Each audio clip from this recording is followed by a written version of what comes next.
Support একটু বেশিই দেয় এবং আমার মনে হয় বেশি পুশও করে। শুটিং শুটিং সেটে একটু লেট হয়ে গেলে অনেক সময় সকালবেলা টেনে তোলাটা মই করে, আমার কস্টিউম গোছানো, আমার কোন কস্টিউমটা লাগবে, কি করতে হবে, কোন গয়নাটা লাগবে, এগুলো সব কিছুই মা করে।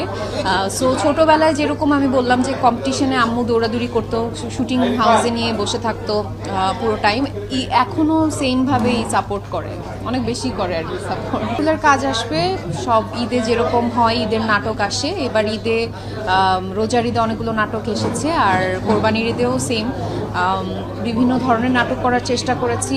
কমেডি কন্টেন্ট যেগুলো মানুষ একটু পছন্দ করে ওরকম করেছি, আবার কিছু সোশ্যাল অ্যাওয়ারনেস নিয়ে কাজ করেছি যেগুলো আমরা একটু কমেডি কন্টেন্টের ভেতরেই অ্যাড করেছি। আমরা চেষ্টা করি যে অ্যানিম্যাল অ্যাবিউজ বা এই জিনিসগুলো নিয়ে নাটকের মাধ্যমে একটু সেই জিনিসগুলো জানানো মানুষদের, কারণ আমরা দেখা যায় যে মানুষ নিয়ে তো অনেক সম্পর্ক নিয়ে অনেক নাটক হয়, আমরা সবসময় চেষ্টা করি একটু কুকুর বিড়াল পশু প্রাণীদের নিয়ে একটু কাজ করার, এরকম কন্টেন্টও আসবে।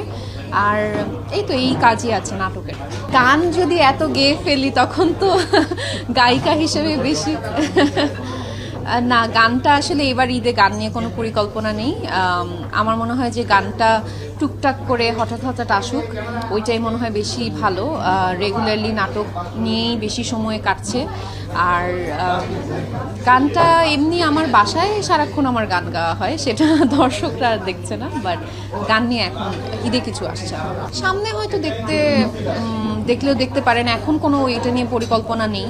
আর আমার কাছে মনে হয় না যে, অনেক সময় থাকে না যে আমাদের নিজেদের একটা মনে হয় একটা ইচ্ছা জাগে যে না আমি ফিল্মে কাজ করব, ওই ইচ্ছাটা আমার এখন নেই, বা ওটিটিতে কাজ করব, নিজেকে ওটিটিতে দেখতে চাই, ওয়েব সিরিজে দেখতে চাই। আমার কাছে ইটস জাস্ট মানে ফ্যান্সি নেই, আমার কাছে অ্যাক্টিংটা অলওয়েজ ম্যাটার করে, গল্পটা ম্যাটার করে। তো ওইটা নাটকে হলেও টিভি নাটকে হলেও ওইটা আমার কাছে, ওইটাই আমি এনজয় করি বেশি।